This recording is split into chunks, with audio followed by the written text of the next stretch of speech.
Isang kutsyon, nakabalot at may bahid ng dugo. Magandang araw sa ating mga tagapakinig. Sa bawat pag-uwi ng isang overseas Filipino worker, mayroong kwento ng pananabik, ng mga pangarap na unti-unting nabubuo at ng pag-asang naghihintay sa kanilang pagbabalik. Ito ang kwento ni Elmer Vargas, isang seaman na nagtiis ng higit 1 taon sa laot, dala-dala ang imahe ng kanyang minamahal na asawa si Mary Jane de Dios. Umuwi siya sa kanilang pinagsikapang bahay, isang simbolo ng kanilang pagmamahalan na puno ng pananabik na muling mayakap ang babaeng pinangakuan niya ng magandang kinabukasan.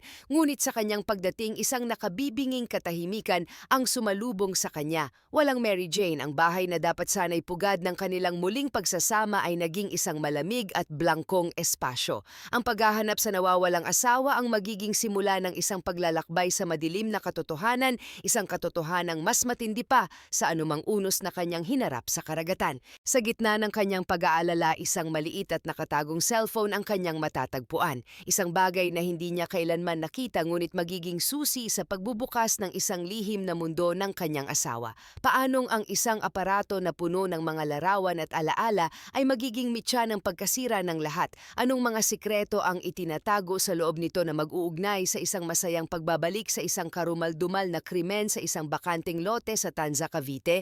Samahan ninyo kami sa pagtalunton sa isang kwento ng pag-ibig na binalot ng panlilinlang, isang pangako na sinira ng tukso at isang misteryo na magtatapos sa paghahanap ng hustisya. Sa isang maliit na bayan sa Bohol, isinilang ang mga pangarap ni Mary Jane de Dios, simpleng dalaga, pangalawa sa 4 na magkakapatid na may iisang mitiin, ang makatapos ng kolehiyo. Hindi siya ang pinakamatalino sa klase ngunit taglay niya ang sipag at determinasyon na sapat na upang bigyan siya ng maayos na mga marka. Para sa kanya, ang diploma ay hindi lamang isang piraso ng papel.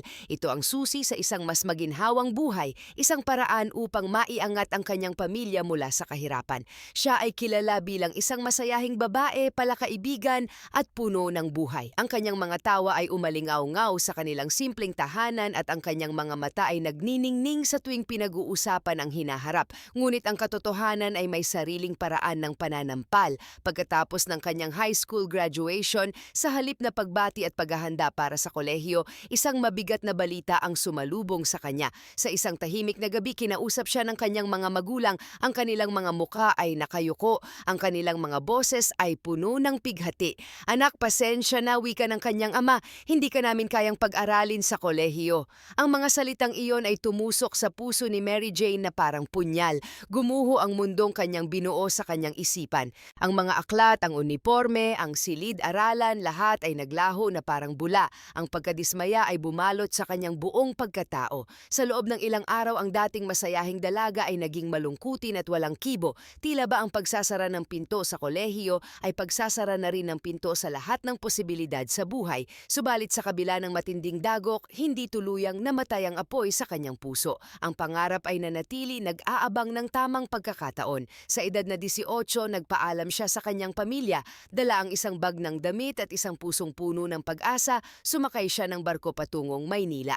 Ang syudad ng mga oportunidad, ang lugar kung saan niya balak buuing muli ang kanyang mga pira-pirasong pangarap. Nais niyang maghanap buhay, makaipon at balang araw ay tustusan ang sariling pag-aaral. Pansamantala siyang nanuluyan sa kanyang tiyahin, handang gawin ang lahat kahit pa ang mamasukan bilang kasambahay. Ngunit ang tadhana ay may ibang plano. Isang pinsan niya ang nag-alok na subukan niyang mag-apply bilang sales lady sa isang mall. Sa kanyang ganda at natural na karisma, agad siyang natanggap. Ang sahod ay hindi kalakihan ngunit sapat na upang makapagsimula. Isang ordinaryong umaga, habang nakasakay sa jeep papasok sa trabaho, isang binata ang umupo sa tapat niya. Ang pangalan niya ay Elmer Vargas, 22 taong gulang, isang graduating college student. Namukhaan niya si Mary Jane dahil magkabarangay lamang sila. Si Elmer ay isang binatang may malinaw na direksyon sa buhay, seryoso sa pag-aaral, may respeto sa mga magulang at may simpleng pangarap na magkaroon ng matatag na trabaho. Naglakas loob siyang kausapin si Mary Jane. "Taga rito ka lang, di ba, Mim?" Tanong niya na may ngiti. Nagsimula ang isang maikling kwentuhan na nauwi sa pagpapalitan ng Facebook account. Ang modernong paraan ng pagpapatuloy ng isang nasimulang koneksyon. Ang mga simpleng mensahe sa Facebook ay naging pang-araw-araw na kumustahan. Ang mga kumustahan ay humantong sa pag-uusap hanggang hating gabi. Hindi nagtagal, dinadalaw na ni Elmer si Mary Jane sa kanyang trabaho. Minsan ay susunduin niya ito, minsan na naman ay aayain maghapunan. Sa bawat pagkikita, mas lumalalim ang kanilang pagtitinginan. Nakita ni Elmer kay Mary Jane ang isang babaeng karapat-dapat mahalin at alagaan. Nakita naman ni Mary Jane kay Elmer ang isang lalaking handang saluhin ang kanyang mga pangarap. Sila ay naging opisyal na magkasintahan. Ang pag-ibig ay namukadkad sa gitna ng magulong syudad. Dahil sa pagnanais na makasama palagi ang dalaga, inalok ni Elmer si Mary Jane na tumira na lamang sa kanyang inuupahang apartment. Sa una, nagdalawang isip si Mary Jane, ngunit nahihiya na rin siya sa kanyang tiyahin at ang pangako ni Elmer ay napakatamis pakinggan. Kapag nakagraduate ako, pakakasalan kita, pangako ni Elmer habang hawak ang mga kamay ni Mary Jane. At tutuparin ko ang pangarap mo, pag-aaralin kita sa kolehiyo. Ang mga salitang iyon ang nagpatibag sa lahat ng kanyang pag-aalinlangan. Para kay Mary Jane, si Elmer ang katuparan ng kanyang mga dasal, isang anghel na ipinadala upang buuin siyang muli. Tumupad sa kanyang salita si Elmer. Matapos ang kanyang graduation sa tulong ng isang pinsan, nag-apply siya bilang seaman. Alam niyang ang buhay sa barko ay mahirap at puno ng kalungkutan, ngunit ang sahod ay di hamak na mas malaki. Ito ang pinakamabilis na paraan upang makaipon para sa kanilang kinabukasan, para sa bahay, para sa kasal at para sa pag-aaral ni Mary Jane. Bago siya umalis, muli niyang pinanghawakan ang kanyang pangako. Maghihintay ako, sagot ni Mary Jane na may mga luhang namumuo sa kanyang mga mata. Sa bawat araw na nasa laot si Elmer, ang kanilang pag-ibig ay pinagtitibay ng mga video call at mensahe. Ang distansya ay naging pagsubok, ngunit ang kanilang mga puso ay nanatiling magkalapit. Makalipas ang halos isang taon, dumating ang araw ng pag-uwi ni Elmer. Ang pananabik sa kanyang dibdib ay hindi mailarawan at doon sa airport naghihintay si Mary Jane, tapat at puno ng pagmamahal. Ang kanilang muling pagkikita ay puno ng mga yakap at luha ng kaligayahan. Hindi na sila nag-aksaya ng panahon. Ikinasal sila sa Huwes, isang simple ngunit makabuluhang seremonya na sinaksihan ng kanilang mga pamilya at malalapit na kaibigan. Ang pangarap ay nagsisimula ng magkatotoo. Matapos ang ikalawang pagsakay ni Elmer, nagbunga ang kanyang mga sakripisyo. Nakapagpundar sila ng isang bahay na hulugan sa isang subdivision sa San Pedro, Laguna. Isang bahay na kanilang tatawaging sarili, ang kanilang pugad. Masaya silang lumipat, bawat sulok ng bahay ay pinuno nila ng mga plano at pangarap. Sa bago nilang tahanan, nagsimula ang isang bagong yugto. Alam ni Elmer na sa kanyang muling pag-alis, maiiwang mag-isa si Mary Jane. Ayaw niyang maramdaman ng kanyang asawa ang lungkot at pagkabagot. Gusto mo na bang mag-aral ulit? Tanong niya isang gabi.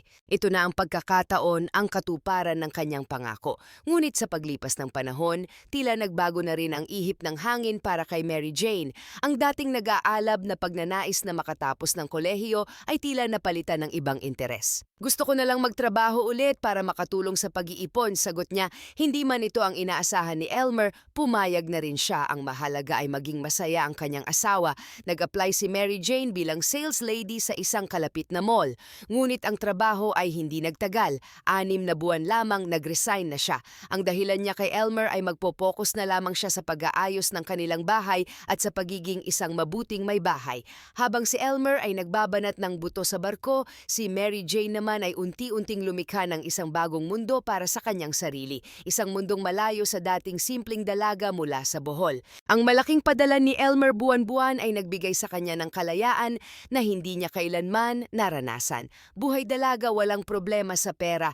Ang kanyang mga araw ay napupuno ng pagpunta sa gym, pagpapaparlor at walang katapusang shopping. Nagsimula siyang makipagkaibigan sa mga kapwa residente sa subdivision, sumasali sa mga event at nagiging aktibo sa kanilang komunidad. Isang gabi ng Oktubre, nagkaroon ng Halloween party sa kanilang subdivision. Nakiisa si Mary Jane, nagbibigay ng mga candy at tsokolate sa mga batang naka-costume. Sa gitna ng kasiyahan, isang lalaki ang kanyang nakilala. kilala. Siya si Ronald Camacho, isa ring residente sa subdivision. Si Ronald ay isang driver ng van, nagsiservice sa mga empleyado ng isang kumpanya. Mag-isa lamang siya sa bahay, hiwalay sa asawa at ang kanyang dalawang anak ay nasa probinsya. Meron siyang aura ng isang taong sanay sa buhay, isang taong nakakaunawa, nagkapalagayan sila ng loob. Ang simpleng pagpapakilala ay nasundan ng pag-uusap sa Messenger. Ang kanilang pagiging magkaibigan ay mabilis na lumalim. Ang mga chat ay naging mas madalas, mas personal. Si Ronald ang naging takbuhan ni Mary Jane sa mga oras ng kanyang kalungkutan at pagkabagot. Siya ang presensyang wala kay Elmer. Ang pagiging malapit nila sa isa't isa ay hindi nagtagal at nauwi sa isang bawal na relasyon. Isang lihim na dahan-dahang sumisira sa pundasyon ng tahanang binuo ng mga sakripisyo ni Elmer. Nagsimula ang isang mapanganib na laro ng panlilinlang. Sa umaga si Mary Jane ang perpektong asawa. Sa oras ng kanilang video call ni Elmer, ipinapakita niya ang isang malinis at maayos na bahay, isang masayang ngiti at mga salita ng pagmamahal at pangungulila. Siya ang tapat na may bahay na matiyagang naghihintay. Ngunit pagkagat ng dilim, siya ay nag-iibang anyo. Ang matamis na asawa ay nagiging isang mapusok na kalaguyo. Palihim siyang lumalabas ng bahay, naglalakad patungo sa isang gasoline station sa di kalayuan. Doon, naghihintay si Ronald sakay ng kanyang van. Isinasama siya ni Ronald sa pag-service ng mga empleyado at pagkatapos dumidiretso sila sa bahay nito. Doon sila nagpapalipas ng magdamag sa isang mundong sila lang ang nakakaalam. Bawat gabi ay isang pagnanakaw ng sandali, isang pagtataksil na ninanamnam nila na parabang wala nang bukas. Nang malapit nang umuwi si Elmer mula sa kanyang kontrata, naging maingat ang dalawa. Naging madalang ang kanilang pagkikita. Kailangan nilang ihanda ang kanilang mga sarili, sanayin na pansamantalang walang ugnayan. Sa araw ng pagdating ni Elmer, isang malawakang paglilinis ang ginawa ni Mary Jane, hindi sa bahay kundi sa kanyang digital na buhay. Binura niya ang lahat ng kanilang usapan ni Ronald sa social media. Ang mga litrato at video nila maingat niyang inilipat sa isang hiwalay na cellphone, isang secret phone, at itinago ito sa isang lugar na hindi mahahanap ni Elmer. Binura niya ang lahat ng bakas ng kanyang kasalanan. Ang pagbabalik ni Elmer ay eksakto sa kanyang inaasahan. Bakas sa kanyang mukha ang saya at pananabik. Halos 1.5 taon siyang nawalay, ang pinakamatagal sa lahat ng kanyang pagsakay. Sinalubong siya ni Mary Jane ng mga matatamis na ngiti at mahigpit na yakap. Walang bahid ng panlalamig, walang anumang senyales ng pagtataksil. Naging abala si Mary Jane sa pag-aasikaso sa kanyang asawa, ibinubuhos ang lahat ng atensyon dito upang takpan ang kanyang mga kasinungalingan. Para kay Elmer, perpekto ang lahat, ngunit ang mga lihim gaano man kahusay itago ay may sariling paraan upang magparamdam. Ilang linggo matapos ang pag-uwi ni Elmer, nagsimulang lumitaw ang mga lamat sa perpektong larawan. Isang araw nakasalubong niya si Jomar, isang trabahador sa convenience store sa gasoline station kung saan nagkikita sina Mary Jane at Ronald. Si Jomar ay nakatira rin sa kanilang subdivision. Boss Elmer, kamusta? Nakikita ko misis mo sumasakay sa shuttle ng call center tuwing 7:00 ng gabi. Akala ko empleyado din siya doon, bati ni Jomar. Nagtaka si Elmer anong gagawin ni Mary Jane doon gabi-gabi. Ngunit dahil may tiwala siya sa asawa, hindi niya ito pinahaba. Pag-uwi sa bahay, pabiro niyang ikinuwento ito kay Mary Jane. Tumawa lang ang kanyang asawa. Nako, napagkamalan lang siguro ako. Madilim na kasi noon, sagot niya, isang kasinungalingan na sinabi ng may kumpiyansa. Ang pangalawang senyales ay dumating sa pamamagitan ng isang tawag sa telepono. Isang umaga habang nagkakape si Elmer, tumunog ang kanilang landline. Isang ahente mula sa bangko nagpapaalala sa kanilang past due sa credit card. Nang tanungin ni Elmer ang halaga, nanlaki ang kanyang mga mata, 76,000. Imposible sa isip niya. Mag-isa lang si Mary Jane na gumagamit nito. Kahit mahilig mag-shopping ang asawa, wala siyang nakikitang mga bagong gamit na ganon kamahal. Hiningi niya ang billing statement. Sa una, maraming palusot si Mary Jane, ngunit sa huli ay napilitan siyang ipakita ito. Doon nakita ni Elmer ang mga katakatakang gastusin, mga charges mula sa iba't ibang mamahaling restaurant na halos 3 araw lang ang pagitan, bawat isa ay hindi bababa sa 3,000 piso. May isang charge para sa isang pares ng sapatos na nagkakahalaga ng peting isa chiyamanan ng 18,000 at isang buwan ng installment para sa isang gadget na nagkakahalaga ng 4,500 gemamaya. Ray. Ang mga restaurant ay ang lugar ng kanilang mga date ni Ronald. Ang sapatos ay regalo niya sa kanyang kalaguyo. Ang gadget ay ang cellphone na regalo rin niya dito. Ngunit si Mary Jane ay tila sanay na sanay ng magsinungaling. Sobrang bored kasi ako dito sa bahay kaya madalas kami lumabas ng kaibigan kong si Charm, paliwanag niya. Yung sapatos at cellphone, nakiswipe lang siya, nagbabayad naman siya, medyo nagipit lang ngayon. Muli dahil sa pagmamahal at tiwala naniwala si Elmer, ang mga pulang bandila ay kanyang binaliwala.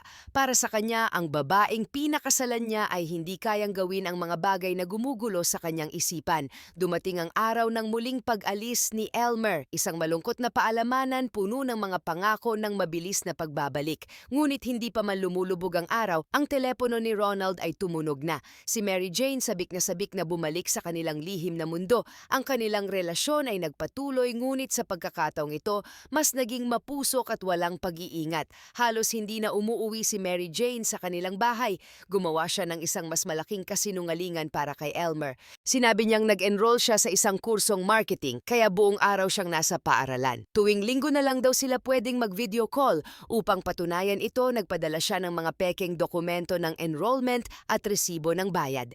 Lingid sa kaalaman ni Elmer, ang perang pinaghirapan niya ay ginagamit ng kanyang asawa upang itaguyod ang pagtataksil nito. Ang bahay na dapat ay sentro ng kanilang komunikasyon ay naging lugar na lang na binabalikan ni Mary Jane isang beses sa isang linggo upang isagawa ang ritual ng panlilinlang sa video call. Lumipas ang isa pang taon, malapit na naman ang pag-uwi ni Elmer.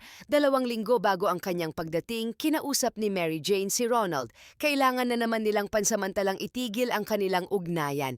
Ngunit sa pagkakataong ito, iba na ang ihip ng hangin. Si Ronald ay hindi na kontento sa pagiging kabit. Hiwalayan mo na siya, sabi ni Ronald. Sumama ka na sa akin. Ayaw ni Mary Jane, hindi niya kayang iwan ang buhay na ibinibigay ni Elmer. Nagkaroon sila ng matinding pagtatalo. Ang kanilang suyuan ay napalitan ng sigawan. Sa tindi ng galit, nasampal ni Mary Jane si Ronald. Huwag na huwag kang manggugulo pagdating ng asawa ko, banta niya. Sa ayaw at sa gusto mo, ibablock kita habang nandito siya. At sa oras na subukan mong guluhin kami, tatapusin ko na itong relasyon natin. Nang gabing iyon, umuwi si Mary Jane sa kanilang bahay at tinupad ang kanyang sinabi. Pinuputol niya ang lahat ng koneksyon kay Ronald. Isang araw bago ang lipad ni Elmer pauwi, sinubukan niyang tawagan si Mary Jane. Walang sumasagot. Nag-message siya. Walang reply. Ang pananabik sa kanyang dibdib ay unti-unting napalitan ng pag-aalala. Baka may nangyari. Pagdating niya sa Pilipinas, dali-dali siyang umuwi. Kumatok siya sa pinto, walang nagbubukas. Tinawagan niya ang cellphone ng asawa. Nagriring lang ito, walang sumasagot. Ang pag-aalala ay naging takot. Napilitan siyang buksan ang kanyang maleta at kunin ang duplicate na susi. Pagpasok niya, isang nakabibinging katahimikan ang sumalubong sa kanya. Malamig, walang buhay. Wala si Mary Jane. Nagsimula ang isang desperadong paghahanap. Tinawagan ni Elmer ang mga magulang, mga kaibigan at lahat ng kaanak ni Mary Jane. Ngunit walang nakakaalam kung nasaan siya. Tuliro at hindi alam ang gagawin, pumunta si Elmer sa istasyon ng pulisya at inireport ang pagkawala ng kanyang asawa. Pag-uwi niya sa bahay sa gitna ng kanyang kalituhan, isang ideya ang pumasok sa kanyang isip.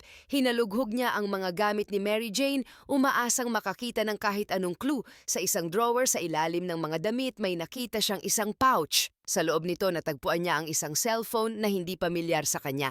Isang malakas na kutob ang bumalot sa kanya. Kailangan niyang malaman kung ano ang laman nito. Ngunit ito ay walang baterya. Nanginginig ang mga kamay na isinaksak niya ito sa charger. Ang bawat minuto ng paghihintay ay parang isang oras. Ang bawat segundo ay puno ng libu-libong tanong. Makalipas ang isang oras, bumukas ang cellphone, walang password, agad niyang na-access ang mga laman nito, walang SIM card, walang call logs, walang mensahe. Inisip niyang baka reserba lang ito. Ngunit nang buksan niya ang gallery, ang mundo ni Elmer ay gumuho. Tumambad sa kanya ang daan-daang larawan at video. Si Mary Jane masayang-masaya kasama ang isang lalaking hindi niya kilala. Mga larawan sa iba't ibang lugar, sa restaurant, sa parke, sa loob ng isang van. Mga larawang puno ng tamis at pagmamahal at may mga iba pa mga larawang malaswa, mga video na patunay ng isang malalim at matagal ng pagtataksil. Parang pinagsakluban ng langit at lupa si Elmer. Ang sakit ay hindi hindi mailarawan sa isang iglap, hindi na niya alam kung ano ang dapat maramdaman. Galit dahil sa pagkakanulo o mas matinding pag-aalala dahil ngayon ay alam niyang may ibang taong sangkot sa pagkawala ng kanyang asawa. Ang babaeng pinakasalan niya, ang babaeng pinag-alayan niya ng kanyang mga pangarap ay isang estranghero pala. Dala ang cellphone, nagtungo si Elmer sa barangay hall. Ipinakita niya ang larawan ng lalaki. Kilala niyo ba siya? Tanong ni Kya, isa sa mga tauhan doon ay nakakilala. Si Ronald Camacho yan, driver ng van. Taga rito lang din sa subdivision. Sa isang iglap, nagbalik sa alaala ni Elmer ang sinabi ni Jomar. Ang shuttle service, ang alas 7 ng gabi ang lahat ay nag-ugnay-ugnay. Ibinigay ng barangay ang eksaktong address ni Ronald. Sa araw ding iyon, habang si Elmer ay nagsisimulang buuin ang puzzle ng kasinungalingan, isang malagim na balita ang dumating sa pulisya ng Tanza, Cavite. Isang katawan ng babae ang natagpuan sa isang bakanteng lote, nakabalot sa isang kutsyon, tadtad ng saksak. At ang pinakakakilakilabot sa lahat, wala itong mga kamay at paa.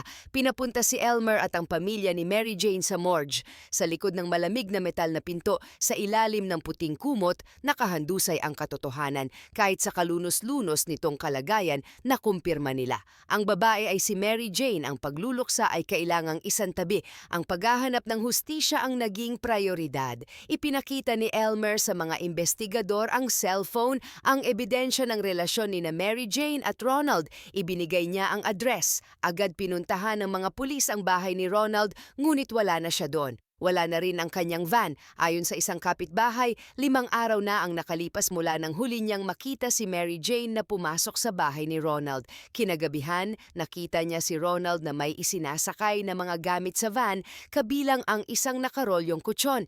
Simula noon, hindi na umuwi si Ronald. Siya na ang itinuturing na primary suspect. Sumunod na araw, isang tawag ang natanggap ng pamilya, isang balitang hindi nila inaasahan.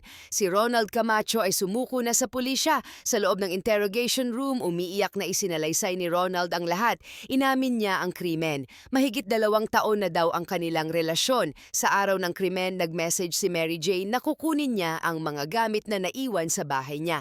Pagdating doon, sinubukan niya ulit pakiusapan si Mary Jane. Pumili ka, sabi niya. Ako o siya? Ngunit tinawanan lang siya ni Mary Jane. Tumigil ka na nga, sabi nito. Nagmakaawa siya, sinabing hiwalayan na ang asawa at sumama na sa kanya. Doon na nagalit si Mary Jane, pinagbantaan siyang muli at bago umalis, binitawan ni Mary Jane ang mga salitang tumatak sa isipan ni Ronald at nagtulak sa kanya sa gilid ng kanyang katinuan. Mas magiging matimbang ka lang kay Elmer kapag kaya mo nang tumbasan ang perang pinapadala niya sa akin buwan-buwan. Kaya lang tayo nakakapag-date sa mga disenteng lugar dahil sa pera niya. Ang kinikita mo kulang pa pampadala sa mga anak mo. Ayon kay Ronald, nagdilim ang kanyang paningin. Ang mga salitang iyon ay parang laso na kumalat sa kanyang buong sistema. Sa isang iglap, hinablot niya ang leeg ni Mary Jane. Ipinulupot niya ang kanyang mga kamay, sinakal ito hanggang sa manghina. Binitawan niya ito at nagtungo sa kusina. Pagbalik niya, may dala na siyang patalim. At doon sa sala ng bahay na naging saksi sa kanilang bawal na pag-ibig, paulit-ulit niyang sinaksak si Mary Jane. 11 beses, tila wala siya sa sarili. Nang mahimasmasan siya, tumambad sa kanya ang resulta ng kanyang galit. Isang malagim na krimen. Nagpanik siya, binalak niyang pagpira-pirasuhin ang katawan para madaling itago. Inuna niya ang mga kamay at paa. Ngunit sa puntong iyon, nakaramdam siya ng matinding pangingilabot. Hindi na niya kaya ituloy. Ibinalot niya ang katawan sa isang makapal na kutsyon. Isinakay sa van. Ang mga putol na kamay at paa ay isinilid sa magkakahiwalay na supot at inihagis sa iba't ibang liblib na lugar. Ang katawan ni Mary Jane, ang babaeng minahal niya at siya ring pinatay, ay itinapon niya sa isang madilim na bakanting lote sa Tanza. Si Ronald Camacho ay sinampahan ng kasong homicide habang pinag-aaralan pa ng pamilya at pulisya kung maaari itong iakyat sa mas mabigat na kasong murder. Ang kanyang pagsisisi ay huli na. Ang buhay na kanyang kinitil ay hindi na maibabalik. Para kay Elmer, ang sakit ay mananatili habang buhay. Ang pagbabalik na dapat sana'y puno ng kaligayahan ay naging isang walang hanggang bangungot. Naiwan siyang mag-isa sa bahay na binuo ng kanyang mga sakripisyo, isang bahay na ngayon ay puno ng mga alaala ng isang pag-ibig na naging isang malagim na kasinungalingan. Marami siyang mga katanungan na hindi na kailanman masasagot. Ang kwento ni Mary Jane de Dios ay isang paalala na ang mga pangarap kapag nalihis ng landas ay maaring humantong nagmumulong sa isang trahedya at ang pagtataksil, gaano man kaliit sa simula, ay may kakayahang sumira hindi lamang ng isang pangako kundi ng mga buhay.